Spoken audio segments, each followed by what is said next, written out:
পাকিস্তানের ট্রেন হাইজ্যাকের পেছনে রয়েছে ভারত ও আফগানিস্তানের হাত। অভিযোগ, পাক সরকারের এই অঞ্চলে বড় টানাপোড়েনের শঙ্কা।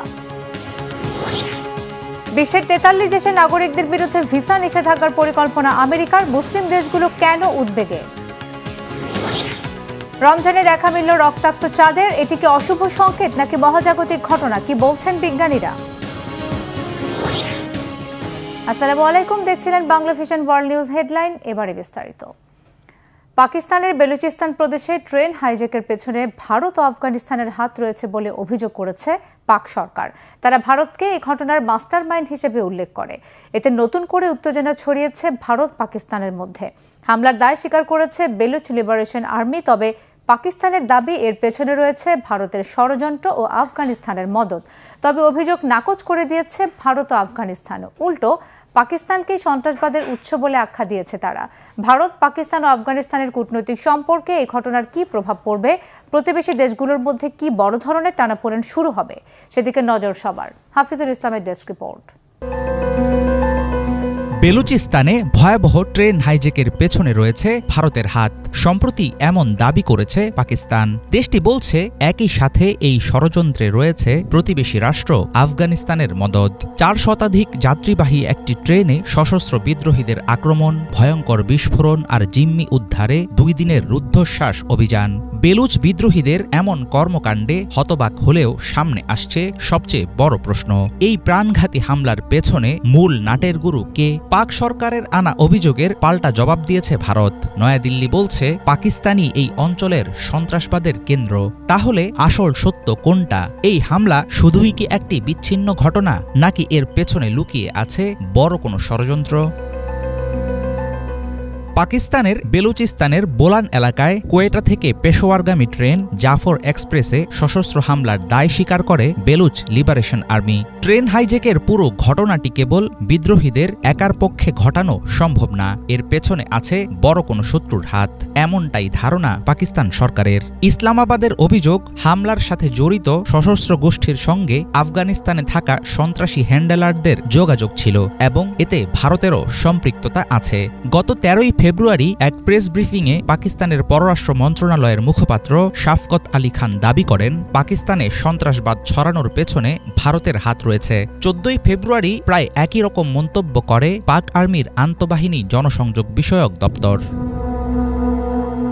পাকিস্তানের আনা অভিযোগকে ভিত্তিহীন বলে উড়িয়ে দিয়েছে নয়াদিল্লি। সন্ত্রাসবাদের আসল আঁতুড়ঘর পাকিস্তান। নিজেদের ব্যর্থতার দায় অন্যের ঘাড়ে চাপাতে চায় দেশটি। পাল্টা জবাবে এমন মন্তব্য করেন ভারতের পররাষ্ট্র মন্ত্রণালয়ের মুখপাত্র রণধীর জয়সওয়াল। হামলাকারী সশস্ত্র গোষ্ঠীর সঙ্গে আফগানিস্তানের যোগসূত্র রয়েছে, এমন অভিযোগও করেন পাক পররাষ্ট্র মন্ত্রণালয়ের মুখপাত্র শাফকত আলী খান। তবে আফগানিস্তানও তার এমন মন্তব্য খারিজ করে দিয়েছে। বেলুচিস্তানের ঘটনার সঙ্গে আফগানিস্তানের কোনো সম্পৃক্ততা নেই বলে কড়া ভাষায় দাবি করেন আফগান পররাষ্ট্র মন্ত্রণালয়ের মুখপাত্র আব্দুল কাহার বলখি। পাকিস্তানের সবচেয়ে বড় প্রদেশ বেলুচিস্তানের স্বাধীনতার জন্য কয়েক দশক ধরে পাক সরকারের বিরুদ্ধে লড়াই করছে বেলুচ লিবারেশন আর্মি। 2006 সালে সংগঠনটিকে নিষিদ্ধ ঘোষণা করে পাক প্রশাসন। বিএল এর ঘটানো জাফর এক্সপ্রেস হাইজ্যাকের ঘটনা ভারত, পাকিস্তান এবং আফগানিস্তানের মধ্যকার সম্পর্কে বাড়াচ্ছে শত্রুতার উত্তাপ।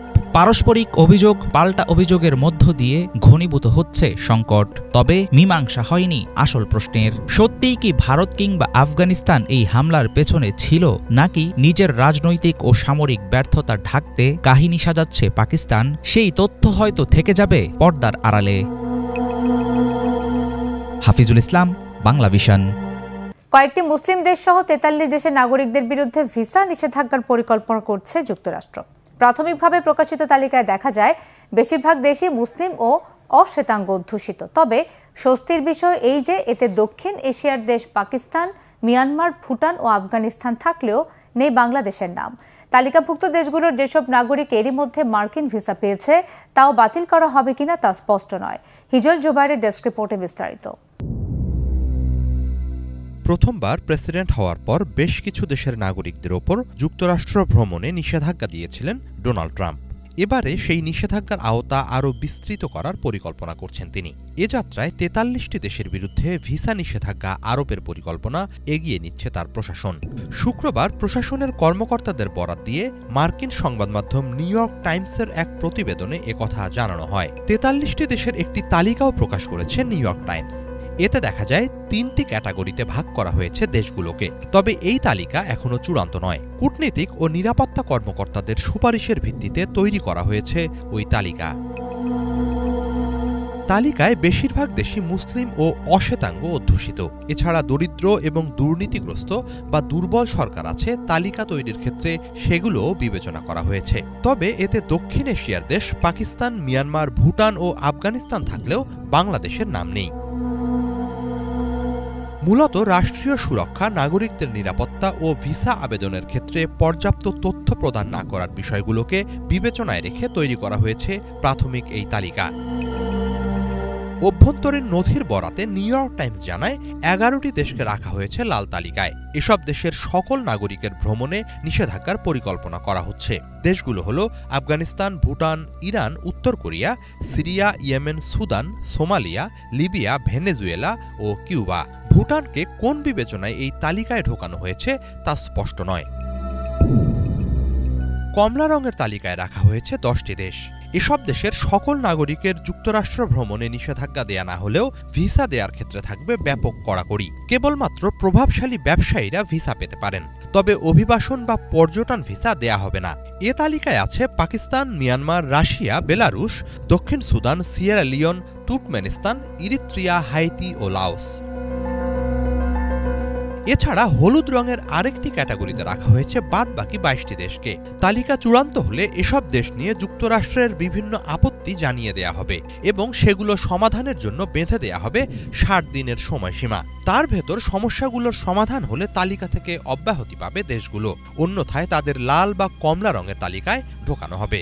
হলুদ তালিকার উল্লেখযোগ্য দেশগুলোর মধ্যে আছে Angola, Cambodia, Burkina Faso, Congo, Gambia, Mali, Mauritania ও জিম্বাবুয়ে। এদিকে নিষেধাজ্ঞার আওতায় পড়া যেসব দেশের নাগরিক এরই মাঝে মার্কিন ভিসা পেয়েছে তাদের ক্ষেত্রে ছাড় দেয়া হবে নাকি ভিসা বাতিল করা হবে তা এখনো স্পষ্ট নয় বলে জানিয়েছে নিউ ইয়র্ক টাইমস। এছাড়া ওইসব দেশের যেসব ব্যক্তি এরই মাঝে গ্রিন কার্ড বা আইনি অনুমোদনে স্থায়ীভাবে যুক্তরাষ্ট্রে বসবাসের অনুমতি পেয়েছেন তারাও নিষেধাজ্ঞার আওতায় পড়বেন কিনা তাও স্পষ্ট নয়। হিজল জোবায়ের, বাংলা ভিশন। ফিলিস্তিনিদের সমর্থনে আন্দোলন করার কারণে যুক্তরাষ্ট্রের কলম্বিয়া বিশ্ববিদ্যালয়ের এক ছাত্রকে গ্রেফতার করেছে ট্রাম্প প্রশাসন। এতে অন্তত 2 জন গ্রেফতার হয়েছে। এছাড়া কলম্বিয়া বিশ্ববিদ্যালয়ের ছাত্রদের বিক্ষোভ ও প্রতিবাদকে সন্ত্রাসী কর্মকাণ্ডের সমর্থন হিসেবেও চিহ্নিত করেছে ট্রাম্প প্রশাসন। বিস্তারিত ডেস্ক রিপোর্টে। ফিলিস্তিনিদের সমর্থনে আন্দোলন করার জন্য যুক্তরাষ্ট্রের কলম্বিয়া বিশ্ববিদ্যালয়ের এক ছাত্রকে গ্রেফতার করেছে ট্রাম্প প্রশাসন। এ নিয়ে অন্তত 2 জনকে গ্রেফতার করা হলো। শুধু তাই নয়, নিউ ইয়র্কের এই বিশ্ববিদ্যালয়ে ছাত্রদের বিক্ষোভ ও আন্দোলনকে সন্ত্রাসী কার্যকলাপের সমর্থন হিসেবেও চিহ্নিত করেছে ট্রাম্প প্রশাসন। ওই ছাত্রকে গ্রেফতারের পর কলম্বিয়া বিশ্ববিদ্যালয়ের একটি একাডেমিক বিভাগের নিয়ন্ত্রণ হস্তান্তরের জন্য একটি সময়সীমা বেঁধে দিয়েছে ট্রাম্প প্রশাসন। এদিকে শুক্রবার এক প্রেস বিজ্ঞপ্তিতে হোমল্যান্ড সিকিউরিটি বিভাগ জানিয়েছে, ভিসার মেয়াদ শেষ হওয়ার পরও যুক্তরাষ্ট্রে অবস্থান করার জন্য কলম্বিয়ার ফিলিস্তিনি ছাত্র লিকা কোর্দিয়াকে গ্রেফতার করা হয়েছে। ট্রাম্প প্রশাসন বারবার গাজায় ইসরায়েলের যুদ্ধের বিরুদ্ধে প্রতিবাদকে ফিলিস্তিনের সশস্ত্র গোষ্ঠীর প্রতি সমর্থন হিসেবে চিহ্নিত করেছে। এছাড়া তারা প্রতিবাদকারীদের সন্ত্রাসীদের সমর্থক হিসেবেও আখ্যা দিয়েছে। শনিবার আন্দোলনের মুখপাত্র মাহমুদ খলিলকেও একইভাবে আটক করা হয়। তাকে প্রথমে নিউ জার্সিতে ও পরে লুইজিয়ানায় ইমিগ্রেশন আটক কেন্দ্রে রাখা হয়। এদিকে অভিযোগ উঠেছে, গ্রেফতারগুলো মূলত বাক স্বাধীনতার অধিকার ক্ষুণ্ণ করার উদ্দেশ্যে করা হয়েছে। খলিলের আইনজীবী জানিয়েছেন, তিনি তার ক্লায়েন্টের সাথে সরাসরি কোনো যোগাযোগ করতে পারেননি, যা আইনগত পরামর্শ প্রদান করার ক্ষেত্রে একটি অধিকার লঙ্ঘন হিসেবে গণ্য হয়। খলিল বর্তমানে যুক্তরাষ্ট্রের স্থায়ী বাসিন্দা ও তার গ্রিন কার্ডও রয়েছে। এছাড়া খলিলের আমেরিকান স্ত্রী 8 মাসের গর্ভবতী। এসবের পরও খলিলের গ্রিন কার্ড বাতিল করার পরিকল্পনা করছে ট্রাম্প প্রশাসন। Homeland security secretary Kristi Noem এক প্রেস বিজ্ঞপ্তিতে বলেন, এটি একটি গৌরবের বিষয় যে কাউকে যুক্তরাষ্ট্রে বসবাস ও অধ্যয়ন করার জন্য ভিসা দেওয়া হয়েছে। তবে যখন কেউ সহিংসতা বা সন্ত্রাসবাদকে সমর্থন করে তখন তাকে এই বিশেষ সুবিধা থেকে বঞ্চিত করা উচিত ও তাকে এই দেশে থাকার অনুমতি প্রদান করা উচিত নয়। বৃহস্পতিবার রাতে প্রকাশিত একটি চিঠিতে প্রশাসন দাবি জানায়, কলম্বিয়া বিশ্ববিদ্যালয়ের মধ্যপ্রাচ্য, দক্ষিণ এশিয়া ও আফ্রিকা অধ্যয়ন বিভাগকে এক ধরনের একাডেমিক পর্যবেক্ষণের আওতায় আনা উচিত, যেখানে বাইরের কর্তৃপক্ষ নিয়ন্ত্রণ করবে, যা সাধারণত অব্যবস্থাপনা বা অস্বচ্ছতার জন্য শাস্তিস্বরূপ প্রয়োগ করা হয়। এছাড়া অন্যান্য দাবিগুলোর মধ্যে ছিল বিশ্ববিদ্যালয়ের শৃঙ্খলা বিষয়ক বিচার বোর্ড বাতিল করা ও ক্যাম্পাসে মাস্ক পরা নিষিদ্ধ করা। ইসরায়েলের সমালোচনা আগামীতে সীমিত করার সম্ভাবনা নিয়ে অনেকের মধ্যে উদ্বেগ দেখা দিয়েছে। এই বিশ্ববিদ্যালয়টি 2023 ও 2024 সালে ফিলিস্তিনিদের সমর্থনে আন্দোলনের কেন্দ্রবিন্দুতে পরিণত হওয়ার পর থেকে ট্রাম্প ও অন্যান্য রিপাবলিকানরা বারবার সেখানে আক্রমণ চালিয়েছেন। গাজা ইসরায়েলের যুদ্ধের কারণে সৃষ্ট ধ্বংসযজ্ঞের বিরুদ্ধে জোরদার আন্দোলন চালায় এই বিশ্ববিদ্যালয়ের শিক্ষার্থীরা। পরবর্তীতে ইসরায়েলের কর্মকাণ্ডকে জাতিসংঘ গণহত্যা হিসেবে তুলে ধরে। ইফাত জাহান, বাংলাভিশন। যুক্তরাষ্ট্রের প্রস্তাবিত ইউক্রেন রাশিয়া যুদ্ধবিরতি চুক্তি নিয়ে রুশ প্রেসিডেন্ট ভ্লাদিমির পুতিনের সঙ্গে মার্কিন রাষ্ট্রদূত স্টিভ উইটকফের ফলপ্রসূ আলোচনা হয়েছে বলে জানিয়েছেন মার্কিন প্রেসিডেন্ট ডোনাল্ড ট্রাম্প। দ্রুতই এই যুদ্ধ শেষ হবে বলেও আশা প্রকাশ করেন তিনি। বৃহস্পতিবার সন্ধ্যায় মস্কোতে পুতিন ও মার্কিন রাষ্ট্রদূত স্টিভ উইটকফের মধ্যে বৈঠক অনুষ্ঠিত হয়। এরপরে এই মন্তব্য করেন ডোনাল্ড ট্রাম্প। ওই বৈঠকের পর ক্রেমলিন জানিয়েছে, শান্তি প্রক্রিয়ার জন্য উভয় পক্ষই সতর্ক আশাবাদ ব্যক্ত করেছে। ট্রাম্প তার সামাজিক যোগাযোগ মাধ্যম ট্রুথে এক পোস্টে লিখেছেন, ওই আলোচনা শেষ পর্যন্ত ভয়াবহ ও রক্তক্ষয়ী যুদ্ধের অবসান ঘটানোর ভালো সুযোগ এনে দিয়েছে। তবে ইউক্রেনের প্রেসিডেন্ট ভলোদিমির জেলেনস্কির অভিযোগ, পুতিন নানাভাবে যুদ্ধ চালিয়ে যাওয়ার চেষ্টা করছেন। এই সপ্তাহের শুরুতে যুক্তরাষ্ট্রের দেওয়ার যুদ্ধবিরতি প্রস্তাবে রাজি হয় ইউক্রেন। তবে রাশিয়া এতে রাজি হলেও নানা কঠিন শর্ত জুড়ে দিয়েছে। কানাডা কোনোভাবেই যুক্তরাষ্ট্রের অংশ হবে না বলে সাফ জানিয়ে দিয়েছেন দেশটির নয়া প্রধানমন্ত্রী মার্ক কার্নি। কানাডাকে যুক্তরাষ্ট্রের 51তম অঙ্গরাজ্য বানানোর ব্যাপারে ট্রাম্পের ধারণাকে পাগলামি বলে আখ্যা দেন তিনি। শুক্রবার 24তম প্রধানমন্ত্রী হিসেবে শপথের পরে এসব কথা বলেন মার্ক কার্নি। শহীদ আরাফাতের ডেস্ক রিপোর্ট। অবশেষে কানাডায় শেষ হলো জাস্টিন ট্রুডো অধ্যায়ের। তার কাছ থেকে বিশ্বের অন্যতম শীর্ষ এ ধনী দেশটির ক্ষমতা বুঝে নিয়েছেন মার্ক কার্নি। কানাডার 24তম প্রধানমন্ত্রী হিসেবে শপথ নিয়েছেন তিনি। স্থানীয় সময় শুক্রবার গভর্নর জেনারেল ম্যারি সাইমনের উপস্থিতিতে আনুষ্ঠানিকভাবে শপথ নেন কার্নি। প্রধানমন্ত্রী হিসেবে শপথ নিয়েই যুক্তরাষ্ট্রকে কড়া বার্তা দিলেন মার্ক কার্নি। কানাডাকে যুক্তরাষ্ট্রের 51তম অঙ্গরাজ্য বানানোর স্বপ্নকে একরকম উড়িয়ে দিলেন তিনি। এসব পাগলামি বন্ধ করে প্রতিবেশী হিসেবে সম্মানের সাথে কাজ করতে মার্কিনীদের প্রতি আহ্বান জানান প্রধানমন্ত্রী মার্ক কার্নি। এরপরই অটোয়ার রিডো হলের বাইরে যুক্তরাষ্ট্রের উদ্দেশ্যে এসব মন্তব্য করেন কানাডার নয়া সরকার প্রধান। কানাডা যুক্তরাষ্ট্রের কাছ থেকে সম্মান প্রত্যাশা করে। আমরা কখনোই কোনো আকার বা আকৃতিতে যুক্তরাষ্ট্রের অংশ হব না। আমরা মৌলিকভাবে একটি আলাদা দেশ। কানাডা যুক্তরাষ্ট্রের সাথে একসঙ্গে কাজ করার ব্যাপারে আগ্রহী। সেটি নিয়েই ভবিষ্যতে কাজ করবে। সাংবাদিকদের সঙ্গে সাক্ষাৎকারে অভ্যন্তরীণ এবং কূটনৈতিক বিভিন্ন বিষয়ে প্রশ্নের জবাব দেন কার্নি। বলেন, যুক্তরাষ্ট্রের সঙ্গে বাণিজ্য যুদ্ধ মোকাবেলা করতে প্রস্তুতি নিচ্ছে তার প্রশাসন। যুক্তরাষ্ট্রের শুল্ক আরোপের পর থেকেই অর্থনৈতিক চ্যালেঞ্জের মুখোমুখি হয়েছে কানাডা। মার্কিন বাণিজ্য শুল্ক যদি দীর্ঘ সময় ধরে বহাল থাকে তবে এটি কানাডার ভঙ্গুর অর্থনীতিকে মন্দার দিকে ঠেলে দিতে পারে বলেও শঙ্কা রয়েছে। তাই এই পরিস্থিতি সামাল দিতে সতর্ক অবস্থানে কানাডার সদ্য বিজয়ী প্রধানমন্ত্রী। এর আগে গেল রবিবার কানাডার লিবারেল পার্টির নতুন নেতা বাছাইয়ে ভোট দেন দলটির সদস্যরা। এতে মার্ক কার্নি 1,31,674 ভোট পেয়ে নির্বাচিত হন। লিবারেল পার্টির প্রধানের পাশাপাশি দেশটির প্রধানমন্ত্রীর দায়িত্ব গ্রহণ করেন তিনি। মার্ক কার্নি 2008 সালে ব্যাংক অব কানাডার গভর্নর হিসেবে দায়িত্ব পালন করেছেন। এরপর 2013 সালে ব্যাংক অব ইংল্যান্ডের 120তম গভর্নর হিসেবেও নেতৃত্ব দেন তিনি। শহীদ আরাফাত, বাংলাভিশন নিউজ ডেস্ক। রমজান মাসের মাঝামাঝি রক্তাক্ত চাঁদ দেখল বিশ্ব। 14 মার্চ শুক্রবার রাতে আমেরিকা, আফ্রিকা এবং ইউরোপের বিভিন্ন অঞ্চল থেকে পৃথিবীর আকাশে চাঁদকে রক্তের মতো লাল দেখা যায়। এই ঘটনা, যাকে ব্লাড মুন বা রক্তচন্দ্র বলা হয়, অনেক প্রাচীন সভ্যতার জন্য ছিল অশুভ সংকেত। তবে আধুনিক বিজ্ঞান বলছে এটি একটি সাধারণ মহাজাগতিক ঘটনা। ডেস্ক রিপোর্টে আরো জানাচ্ছেন ইমরান মাহমুদ। রক্তাক্ত চাঁদ দেখল বিশ্ববাসী। 14 মার্চ শুক্রবার রাতে আমেরিকা, আফ্রিকা ও ইউরোপের বিভিন্ন অঞ্চল থেকে আকাশের চাঁদকে রক্তের মতো লাল দেখা যায়। এ ঘটনাকে বলা হয় ব্লাড মুন বা রক্তচাঁদ। মায়ান সভ্যতা, ইনকা সভ্যতা, প্রাচীন চীনা সংস্কৃতি, এমনকি আমাদের ভারতীয় উপমহাদেশের প্রাচীন সংস্কৃতিতে এই ঘটনাকে অশুভ সংকেত ধরা হতো। পবিত্র রমজানের মাঝামাঝি হঠাৎ এই ব্লাড মুন কেন হলো? আবার কবে ঘটতে পারে এমন ঘটনা? 14 মার্চ ছিল পূর্ণ চন্দ্রগ্রহণের তারিখ। এ সময় পৃথিবীর ছায়া চাঁদকে পুরোপুরি ঢেকে ফেলে। উত্তর আমেরিকার বাসিন্দারা খুব আনন্দের সাথেই উপভোগ করছিলেন এই দৃশ্য। এর মধ্যেই ধীরে ধীরে লাল রং ধারণ করে চাঁদ। আকাশে প্রায় 66 মিনিট স্থায়ী ছিল এই রক্তচাঁদ। মায়ান, ইনকা বা প্রাচীন ভারতীয় সভ্যতার লোকেদের বিশ্বাস ছিল চাঁদ এমন লাল রং ধারণ করার অর্থ হচ্ছে পৃথিবীর উপর নেমে আসছে ঘোর বিপদ। এমনকি বাইবেলের ভাষ্যমতে বিচার দিবসের নিদর্শন হচ্ছে এই রক্তচাঁদ। তবে আধুনিক বিজ্ঞানের বিভিন্ন গবেষণা থেকে এখন এটা একেবারে পরিষ্কার যে ব্লাড মুন কোনো অতিপ্রাকৃতিক ঘটনা নয়, বরং এটি খুবই স্বাভাবিক একটি মহাজাগতিক ঘটনা। সাধারণত পূর্ণ চন্দ্রগ্রহণের সময় এই ঘটনাটি ঘটে থাকে এবং এটি তেমন কোনো বিরল ঘটনাও নয়। কয়েক বছর পর পর প্রায় নিয়মিতভাবেই ঘটে ব্লাড মুন।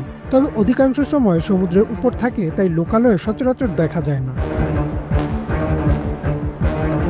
সহজ ভাষায় বলতে গেলে পূর্ণ চন্দ্রগ্রহণের সময় চাঁদ, পৃথিবী ও সূর্য একই সরলরেখায় থাকে। তখন পৃথিবী চাঁদ ও সূর্যের মাঝে চলে আসায় সূর্যের আলো ঠিকমতো চাঁদে পৌঁছতে পারে না। কিন্তু এই সময় পৃথিবীর বায়ুমণ্ডল সূর্যের সেই আলোকে প্রতিসরিত করে, যার ফলে সূর্যের আলোর বাকি রঙগুলো এদিক সেদিক ছড়িয়ে গেলেও শুধুমাত্র লাল রং চাঁদ পর্যন্ত পৌঁছায়। আর তাই পৃথিবী থেকে চাঁদকে লাল দেখায়। চাঁদকে রক্তের মতো লাল দেখায় বলে একে ব্লাড মুন বলা হয়। ব্লাড মুনের সাথে আসলে কোনো অশুভ শক্তি বা পৃথিবীর বিপদের সম্পর্ক নেই। এটি শুধুমাত্র আলো ছায়ার খেলা। 14 মার্চের ব্লাড মুনটি বাংলাদেশ থেকে দেখা যায়নি, কারণ সে সময় বাংলাদেশের দিন ছিল। তবে এতে হতাশ হবার কোনো কারণ নেই। চলতি বছর 7 থেকে 8 সেপ্টেম্বর আরও একটি ব্লাড মুন হবে এবং সেটি বাংলাদেশ থেকেও দেখা যাবে বলে জানান দিয়েছেন গবেষকরা। আর খালি চোখে ব্লাড মুন দেখাও একেবারে নিরাপদ। কিন্তু যদি ভালো মানের দূরবীন অথবা টেলিস্কোপ থাকে তাহলে আলো ছায়ার খেলাটা আরও সুন্দরভাবে উপভোগ করা যাবে। ইমরান মাহমুদ, বাংলা ভিশন। রমজান শুধু একটি নির্দিষ্ট সময় পানাহার থেকে বিরত থাকার মাস নয়, এটি সংস্কৃতি, ঐতিহ্য ও ভ্রাতৃত্বের অনন্য এক দৃষ্টান্ত। পবিত্র এই মাসকে কেন্দ্র করে বিশ্বের দেশে দেশে গড়ে উঠেছে বৈচিত্র্যময় আয়োজন। প্রতিটি অঞ্চলে রমজান পালন আলাদা আলাদা গল্প বলে। এ নিয়ে ধারাবাহিক আয়োজন দেশে দেশে রমজান। এবারের পর্বে আজারবাইজান নিয়ে বিস্তারিত জানাচ্ছেন হাফিজুল ইসলাম। কাস্পিয়ান সাগরের তীরবর্তী দেশ আজারবাইজান। দেশটিতে ইসলাম আসে হিজরি প্রথম শতকে। দীর্ঘদিন কমিউনিস্ট শাসনের অধীনে থাকলেও বদলায়নি আজেরি মুসলমানদের আবেগ। সংখ্যাগরিষ্ঠ মুসলিমের দেশটিতে পবিত্র রমজান আসে আনন্দের বার্তা নিয়ে। আজেরিদের রমজান শুরু হয় মসজিদ, ঘরবাড়ি পরিচ্ছন্নতার মধ্য দিয়ে। সুপ্রাচীন ঐতিহ্যের দেশটির ইফতারে থাকে নানা রকম বৈচিত্র্য। নিয়মিত খাবারের মধ্যে থাকে হালিম ও আশ। পুদিনা, মৌরি, দারুচিনি স্বাদযুক্ত লতাপাতা কিংবা বাঁধাকপির পাতায় মোড়ানো ভেড়ার কিমা ও ভাতের দোলমা স্থানীয় ইফতারের জনপ্রিয় একটি আইটেম। পেঁয়াজ এবং গাজর দিয়ে পরিবেশন করা ভাতের মাংসের পদ প্লোভ খাওয়া হয় ইফতারের শেষে। আজেরি দস্তরখানের আরেকটি পদ হচ্ছে রমজানের ঐতিহ্যবাহী মিষ্টি শেখের বুড়া। কখনো দেখা মেলে ফল, ভেষজ বা শাকসবজি দিয়ে রান্না করা মাংসের স্টু, কভুরমা। এছাড়াও থাকে গরু, মুরগি, ভেড়া, হাঁস ও মাছের বিভিন্ন রকম কাবাবের আয়োজন। ইফতারের জন্য অতিরিক্ত খাবার তৈরি হয় আজেরি পরিবারগুলোতে।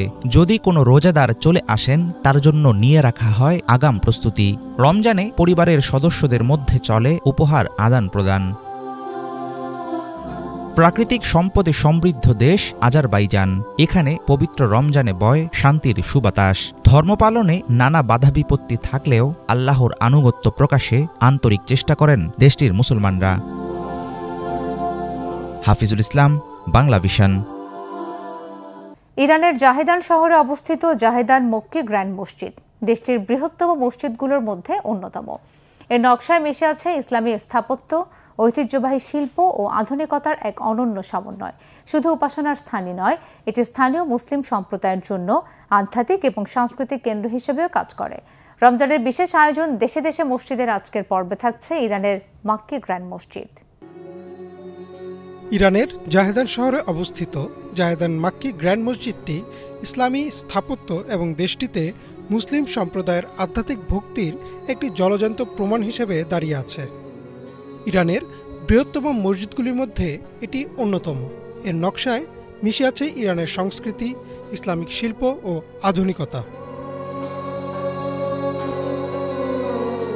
মসজিদটির নির্মাণে আধুনিক উপাদানগুলির সাথে প্রথাগত ইসলামিক মোটিভগুলোকে মিশ্রিত করা হয়েছে, ফলে তৈরি হয়েছে একটি দৃশ্যত তাৎপর্য স্থাপনা যা বিস্ময় এবং শ্রদ্ধাকে অনুপ্রাণিত করে।